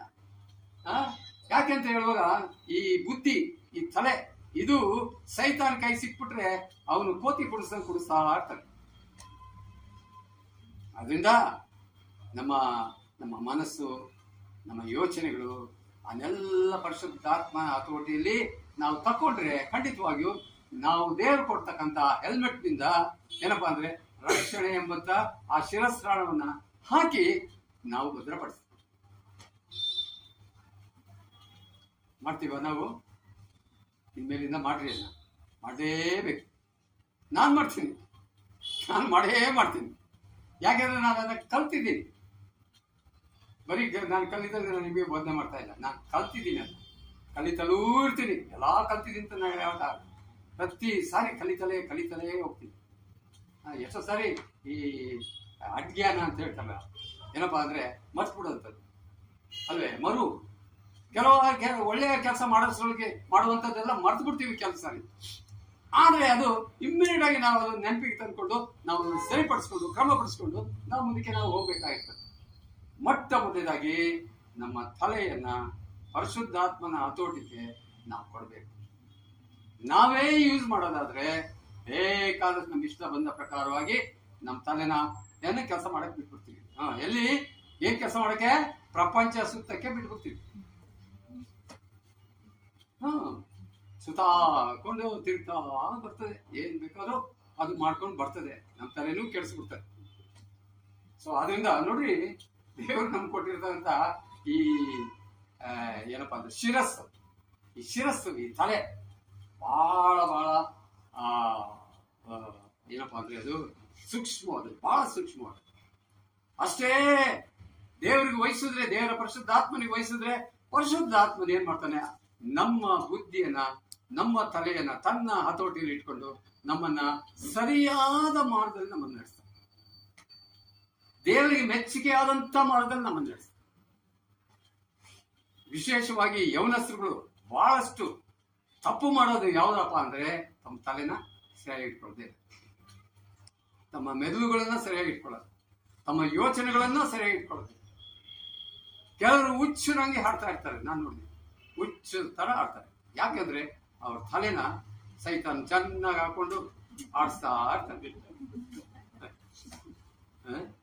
ಸೊ ಆದ್ರಿಂದ ನಾನು ಮೊಟ್ಟ ಮೊದಲೇ ಒಂದು ಸಂಗತಿ ಏನಪ್ಪಾ ಅಂದ್ರೆ, ನಮ್ಮ ಈ ತಲೆಯನ್ನ ನಾವು ದೇವರು ಕೊಡುವಂತ ಹೆಲ್ಮೆಟ್ ಇಂದ ಅದನ್ನ ನಾವು ಮುಚ್ಚಬೇಕು. ಆಮೇಲೆ ಈಗ ನಾನು ಹಾಗೆ ಹೇಳ್ತಾ ಬಂದ ಪ್ರಕಾರವಾಗಿ ಈ ಹೆಲ್ಮೆಟ್ ಇದು ರಕ್ಷಣೆ, ನಮಗೆ ರಕ್ಷಣೆ ಕೊಡ್ತಾರೆ. ಈ ರಕ್ಷಣೆ ಅಂತ ಹೇಳುವಾಗ ನೋಡ್ರಿ ನನ್ನ ಪ್ರಿಯ ಸಹೋದರ, ಒಂದ್ಸಾರಿ ನಾವು ಯೇಸು ಸ್ವಾಮಿನ ನಂಬಿ ದೀಕ್ಷಾಸ್ನಾನ ತಗೊಂಡ್ಬಿಟ್ವಿ, ರಕ್ಷಣೆ ಆಗೋಯ್ತು, ಮುಗಿದೋಯ್ತು, ಅಲ್ಲಿಗೆ ಮುಗಿಸ್ಬಿಡ್ತೀವಿ ಎಲ್ಲ. ಇನ್ನೇನ್ ಬೇಕಾದ್ರೂ ಮಾಡ್ಬೋದು, ಏನ್ ಬೇಕಾದ್ರೂ ಹೆಂಗ್ ಬೇಕಾದ್ರೂ ಜೀವಿಸ್ಬೋದು. ಇಲ್ಲ, ಅದು ರಕ್ಷಣೆನೇ ಅಲ್ಲ. ಏನಪ್ಪಾ ಅಂದ್ರೆ, ಒಂದ್ಸಾರಿ ಒಬ್ಬಳನ್ನ ಮೆಚ್ಚಿ ಮದುವೆ ಆದ್ಮೇಲೆ ಸಾಯ ತನಕ ಅವಳೇ ಹೆಂಡತಿ. ಸೈತಾನ್ 100 ಜನ ಕರ್ಕೊಂಡ್ಬಂದು ಬಿಡ್ತಾನೆ. ಏನಪ್ಪಾ ನೀನು ಇದು ತಗೋ, ಅದು ತಗೋ, ಅದೊಂದು ಸ್ವಲ್ಪ ಮಾಡು, ಇದೊಂದು ಸ್ವಲ್ಪ ಮಾಡು, ಅದೊಂದು ಸ್ವಲ್ಪ ಇದು ಮಾಡು, ಬರೀ ಇದೇ ಮಾಡ್ತಾನೆ ಸೈತಾನ ಅಲ್ವೇ. ಆದ್ರೆ ದೇವರಾತ್ಮನಿಗೆ ನಾವು ವಹಿಸಿದಾಗ ಏನ್ ಮಾಡ್ತಾನೆ ದೇವರಾತ್ಮನು? ನಮ್ಮ ಸಂಪೂರ್ಣವಾಗಿ ದೇವರ ಯೋಚನೆಗಳನ್ನ ತಂದು ನಮಗೆ ಬುದ್ಧಿವಾದವನ್ನು ಹೇಳಿ ದೇವರ ಭಯವನ್ನು ಹುಟ್ಟಿಸಿ ತಪ್ಪು ಮಾಡದ ಹಾಗೆ ದೇವರು ನಮ್ಮನ್ನು ಕಾಪಾಡ್ತಾನೆ, ಸರಿಯಾದ ಮಾರ್ಗದಲ್ಲಿ ನಡೆಸ್ತಾನೆ, ಸನಾತನ ಮಾರ್ಗದಲ್ಲಿ ನಡೆಸ್ತಾನೆ, ವಾಕ್ಯಾನುಸಾರವಾಗಿ ನಮ್ಮನ್ನು ನಡೆಸ್ತಾನೆ. ಮತ್ತೆ ನಮಗೆ ಪರಲೋಕದ ಜ್ಞಾನವನ್ನು ಕೊಡ್ತಾನೆ, ಬುದ್ಧಿಯನ್ನು ಕೊಡ್ತಾನೆ, ತಿಳುವಳಿಕೆಯನ್ನು ಕೊಡ್ತಾನೆ. ಏನೇನ್ಬೇಕು ಅದೆಲ್ಲ ಪರಿಶುದ್ಧಾತ್ಮನ ಕೊಡ್ತಾನೆ. ಆವಾಗ ನಾವು ದೇವರ ಕಂಟ್ರೋಲ್ನಲ್ಲಿ, ಪರಿಶುದ್ಧಾತ್ಮನ ಕಂಟ್ರೋಲ್ನಲ್ಲಿ ಸಂಪೂರ್ಣವಾಗಿರುವಾಗ ಖಂಡಿತವಾಗಿಯೂ ನಾವು ಎಡುವಲ್ಲ, ದಾರಿ ತಪ್ಪಲ್ಲ. ನಾವು ಪಾಪ ಮಾಡೋದಿಲ್ಲ, ಮಾಡ್ತೀವಿ ಇಲ್ಲ ಅಂತಲ್ಲ, ಮಾಡಿದ್ರು ಕೂಡ ಒಂದು ವೇಳೆ ಇಮ್ಮಿಡಿಯೇಟ್ ಆಗಿ ಅದನ್ನ ಸರಿಪಡಿಸ್ಕೊಳ್ಬೇಕು ನಾವು. ಅಲ್ವೇ, ಈಗ ನಡೀತಾ ಇರ್ತೀರ ಗಬಕ್ಕಂತ ಒಂದು ಏನೋ ಕಲ್ಲನ್ನ ದಪ್ಪಂತ ಎಳ್ಬಿಡ್ತೀರಾ, ಜೋರಾಗಿ ಎಳ್ಬಿಡ್ತೀರಾ, ನೀವೇನ್ ಮಾಡ್ತೀರಾ? ಅವಾಗ ಏನ್ ಮಾಡ್ತೀರಾ? ಎಳುವುದಾಗ ಹಿಂದೆ ತಿರುಗಿ ನೋಡ್ತೀರಾ, ಹಿಂದೆ ತಿರುಗಿ ನೋಡ್ತೀರಾ, ಏನನ್ನ ನಾನು ಎಳೆಯುವುದು ಏನದು ಅಂತ ಅಲ್ವೇ. ಸೊ ಒಂದು ವೇಳೆ ಅಲ್ಲಿ ಕಲ್ಲಿದ್ರೆ ಆ ಕಲ್ಲನ್ನ ಅದ್ರ ಪಕ್ಕಕ್ಕೆಲ್ಲ ತಳ್ಳಿ ಹೋಗ್ತೀರಿ ಅಲ್ವೇ, ಯಾಕಂದ್ರೆ ಇನ್ನೊಬ್ಬ ಬಂದ್ರೆ ಅಲ್ಲಿ ಅದನ್ನು ಎಳಬಾರ್ದು, ಹೌದಲ್ವೇ. ಇವಾಗ ನಮ್ಮ ಜೀವಮಾನ ನಾವು ನಡೆಯುವಾಗ ನಾವು ಎಡುತ್ತೀವಿ, ಇಲ್ಲ ಅಂತಲ್ಲ. ಆದರೆ ನಾವು ಕರ್ತನ ಅಧೀನದಲ್ಲಿ ಇರುವಾಗ, ಕರ್ತನ ಪ್ರಸನ್ನತೆಯಲ್ಲಿರುವಾಗ ಆದಷ್ಟು ಸಾಕಷ್ಟು ದೇವರು ನಮ್ಮನ್ನ ಎಲ್ಲ ವಿಧವಾದಂತ ಸೈತಾನನ ಮೋಸಕರದಿಂದಲೂ, ಎಲ್ಲ ವಿಧವಾದಂತ ಎಡುವಂತ ವಿಷಯಗಳಿಂದಲೂ, ಎಲ್ಲಾ ಲೋಕದ ಆಶೆಗಳಿಂದಲೂ, ಎಲ್ಲಾ ವಿಧವಾದಂತ ಇದರಿಂದ ನಮ್ಮನ್ನ ತಪ್ಪಿಸಿ ಆತನು ಎಲ್ಲ ರೀತಿಯಲ್ಲಿ ಕಾಪಾಡ್ತಾ ಒಟ್ಟಿನಲ್ಲಿ ನಾವು ಪಾಪ ಮಾಡದ ಹಾಗೆ ನಮ್ಮನ್ನು ಕಾಯ್ತಾರೆ. ಯಾವನಾದರೂ ಪಾಪ ಮಾಡಿದರೆ, ಮುಂದೆ ಕೇಳ್ರಿ ವಾಕ್ಯ ಏನ್ ಹೇಳ್ತದೆ? ಯಾವನಾದರೂ ಪಾಪ ಮಾಡಿದರೆ ಸಹಾಯಕ. 1 ಯೋಹಾನ 2ನೇ ಅಧ್ಯಾಯ 1ನೇ ವಚನ. 1 ಯೋಹಾನ 2ನೇ ಅಧ್ಯಾಯ 1ನೇ ವಚನ.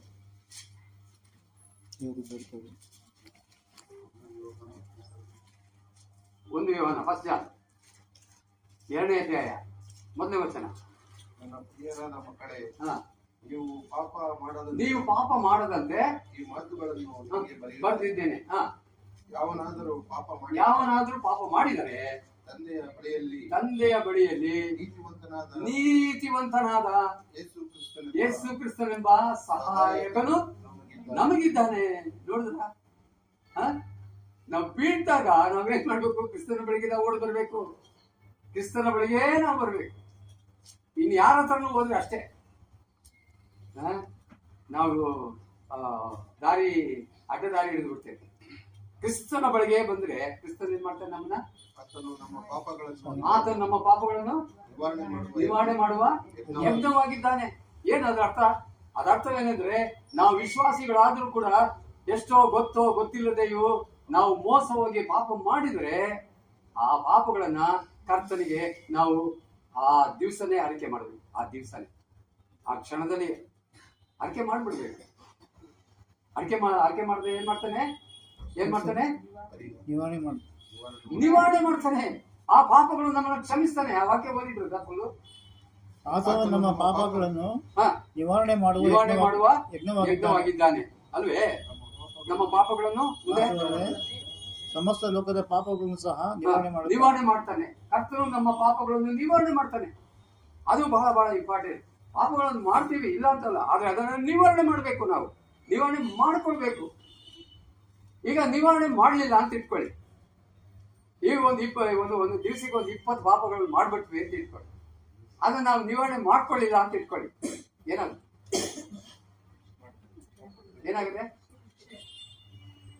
ಏನಾಗುತ್ತಪ್ಪ ಅಂದ್ರೆ, ಪಾಪಗಳನ್ನ ನೀವು ಸ್ಟಾಕ್ ಆಗಿ ಒಂದ್ ಮೇಲೆ ಒಂದು ಜೋಡಿಸಿ ಇಟ್ಕೊಳ್ತೀವಿ.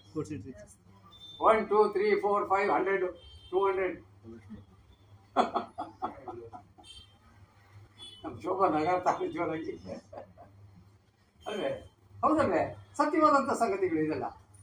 ನಾವು ಪಾಪ ಮಾಡ್ತೀವ, ಇಮ್ಮಿಡಿಯೇಟ್ ಆಗಿ ಕರ್ತನ ಬಳಿಯಲ್ಲಿ ಕ್ಷಮಾಪಣೆ ಕೇಳ್ಕೊಂಡು ಕರ್ತನ ಕ್ಷಮಿಸ್ತಾನೆ. ಖಂಡಿತವಾಗಿ ಕ್ಷಮಿಸ್ತಾನೆ. ಕರ್ತನ ಮೇಲೆ ಭರವಸೆ ಬೇಕು. ಆದ್ರೆ ಅದೇ ಪ್ರವೃತ್ತಿ ಮುಂದುವರಿಯಬಾರದು ಅಷ್ಟೇ. ಅದೇ ಪ್ರವೃತ್ತಿ ನಾವು ಮುಂದುವರಿಯಬಾರದು. ಇಲ್ಲದ್ರೆ ಏನಾಗ್ತದೆ ಗೊತ್ತಾ? ಕರ್ತನ ರೇಗಿಸ್ತಾ ಹೋಗ್ತದೆ. ಇಸ್ರಾಯೇಲ್ ಏನ್ ಮಾಡಿದ್ರು? ಅರಣ್ಯದಲ್ಲಿ ದೇವರನ್ನ ರೇಗಿಸಿ ಇಟ್ರು, ಕೋಪ ಬರಂಗ್ ಮಾಡ್ಬಿಟ್ರು. ದೇವರು ಏನ್ ಮಾಡ್ಬಿಟ್ಟ ಅಂತಂದ್ರೆ ಅವನ್ನ ಬಹಳ ಶಿಕ್ಷೆಗೆ ಒಳಪಡಿಸ್ತಾರೆ. ಯಾಕೆಂದ್ರೆ ಅವ್ರು ಅಂತ ಮಂಡ್ರು.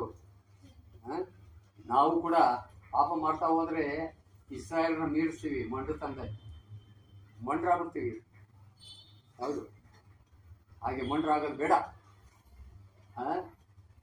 ಯಾವನಾದರೂ ಪಾಪ ಮಾಡಿದ್ರೆ ದೇವರ ಬಳಿಯಲ್ಲಿ ಸಹಾಯಕನಾದ ಕರ್ತನಾದ ಯೇಸು ಕ್ರಿಸ್ತನ್ ನಮ್ಮ ಮರವಾಗಿದ್ದಾನೆ. ಆತನು ನಮ್ಮ ಸಕಲ ಪಾಪಗಳನ್ನ ನಿವಾರಣೆ ಮಾಡುವ ಯಜ್ಞವಾಗಿದ್ದಾನೆ ಅಂತ ದೇವರು ನಮಗೆ ಈ ಒಂದು ಅದ್ಭುತವಾದಂತಹ ಒಂದು ಪರಿಹಾರ ನಮ್ಗೆ ಕೊಟ್ಟಿರುವಾಗ ಅದನ್ನ ಸದುಪಯೋಗ ಪಡಿಸ್ಕೊಳ್ಬೇಕು. ಅದನ್ನ ನಾವು ಯಾವಾಗಲೂ ಮಾಡಬೇಕು. ಒಂದು ವೇಳೆ ನೀವು ಅದನ್ನು ಮಾಡದೆ ಹೋದ್ರೆ ಏನಾಗ್ತಾರೆ? ನಿಮ್ಮ ಪಾಪಗಳನ್ನ ಇಡ್ತಾ ಹೋಗ್ತೀರಿ. ಕಡೆಗೆ ದೇವ್ರು ಏನ್ ಮಾಡ್ತಾರೆ? ಒಂದು ದಿವಸ ಅದ್ರ ಲೆಕ್ಕ ಎಲ್ಲ ತಗೊಂಡು ಎಲ್ಲ ದೇವರಿಗೆ ರೇಗಿಸಿ ಆ ಕೋಪ ಬಂದು ಚೆನ್ನಾಗಿ ದೇವ್ರ ಕಡೆಯಿಂದ ನಾವು ಶಿಕ್ಷೆ ತಗೊಂಡ್ಬಿಡ್ತೀವಿ. ಚೀಟ್ ಮಾಡ್ಬಿಡ್ತಾನೆ ದೇವ್ರು. ನಮ್ಗೆ ಮನುಷ್ಯ ಕೈಯಿಂದ ಹೊಡೆದ ತಿನ್ಬೋದು, ದೇವ್ರ ಕೈಯಿಂದ ಹೊಡೆದ ತಿನ್ನೋದು ಭಾರಿ ಕಷ್ಟ. ಅದು ಬಹಳ ಚುರುಕಾಗಿರ್ತದೆ. ಏಟು ದೇವ್ರು ಕೊಡುವಂತಹ ಏಟುಗಳು ಬಹಳ ಕಷ್ಟ. ಅದನ್ನ ತಡ್ಕೊಳ್ಳೋದೇ ಕಷ್ಟ. ಅದರಿಂದ ಪಾಪಗಳನ್ನ ಮಾಡಿದ್ರೆ ಇಮ್ಮಿಡಿಯೇಟ್ ಆಗಿ ಕರ್ತನ ಮುಂದೆ ತಲೆಬಾಗಿಸಿ ಕ್ಷಮಾಪಣೆ ಕೇಳ್ರಿ. ಕರ್ತನು ಆ ಕ್ಷಣದಲ್ಲಿ ಕ್ಷಮಿಸಿಬಿಡ್ತಾನೆ ಮತ್ತು ನಿಮ್ಮ ಪಾಪಗಳನ್ನು ಅಲ್ಲಿಯೇ ಕ್ಷಮಿಸಿಬಿಡ್ತಾನೆ. ಇನ್ನು ಮುಂದೆ ಅವಾಗ ಏನಾಗ್ತದೆ ಗೊತ್ತಾ? ಪಾಪ ಕ್ಷಮಾಪಣೆ ಹೋದ್ರೆ ಏನಾಗ್ತದೆ ಗೊತ್ತಾ? ಏನಾಗುತ್ತೆ ಹೇಳಿ? ಏನಾಗುತ್ತೆ? ಸಮಾಧಾನ ಆಗುತ್ತೆ, ಸಂತೋಷ ಆಗುತ್ತೆ. ಪಾಪ ಪರಿಹಾರ ಆಯ್ತಲ್ಲ. ಹೌದಲ್ವೇ? ಸಂತೋಷ ಆಗಲ್ವೇ? ಖಂಡಿತ ಆಗ್ತದೆ, ಖಂಡಿತ ಆಗ್ತದೆ. ಅದ್ರಲ್ಲಿ ಯಾವ ಇರುವಂತ ಸಂದೇಹ ಇಲ್ಲ. ಏನ್ ಬ್ರದರ್ ಎಲ್ಲ ಪ್ರೈಮರಿ ಸ್ಕೂಲ್ ಬೋಧನೆ ಮಾಡ್ತಾ ಇದ್ದೀರಿ ಅಂತ ನೀವೇನು ತಿಳ್ಕೊಳ್ಬೇಡಿ ದಯವಿಟ್ಟು. This is very very serious, ಬಹಳ ಸೀರಿಯಸ್ ವಿಷಯ. ಇದನ್ನು ಪ್ರತಿ ದಿವಸ ಅನುಭವಿಸಲೇಬೇಕು. ರಕ್ಷಣೆ ವಿಷಯ ಹೇಳೋಕ್ಕೆ ನನಗೆ ಬಹಳಷ್ಟು ಇದೆ. ಮುಂದಿನ ಸಾರಿ ನಾನು ಅದನ್ನು ಹೇಳ್ತೀನಿ. ನೀವೇ ಸ್ವಲ್ಪ ಜ್ಞಾಪಿಸ್ಬೇಕು. ನಾನು ಹೇಳ್ತೀನಿ, ಇವಾಗಲೇ 6:10 ನನ್ನ ಮಾತುಗಳನ್ನು ಮುಗಿಸ್ತೇನೆ.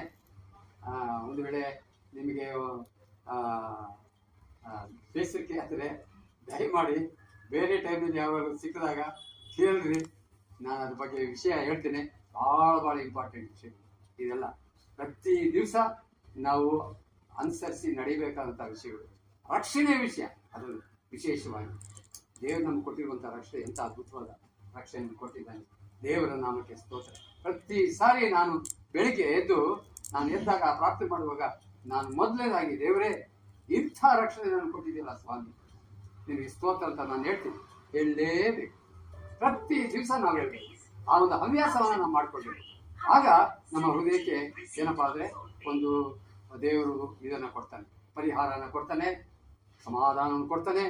ಮುಂದೆಯೂ ಕೂಡ ಇನ್ನು ನಾವು ಪಾಪ ಮಾಡದಂತೆ ಅದನ್ನ ತಡೀತಾನೆ, ನಮ್ಮನ್ನು ಸರಿಯಾದ ಮಾರ್ಗದಲ್ಲಿ ನಮ್ಮನ್ನು ನಡೆಸ್ತಾನೆ.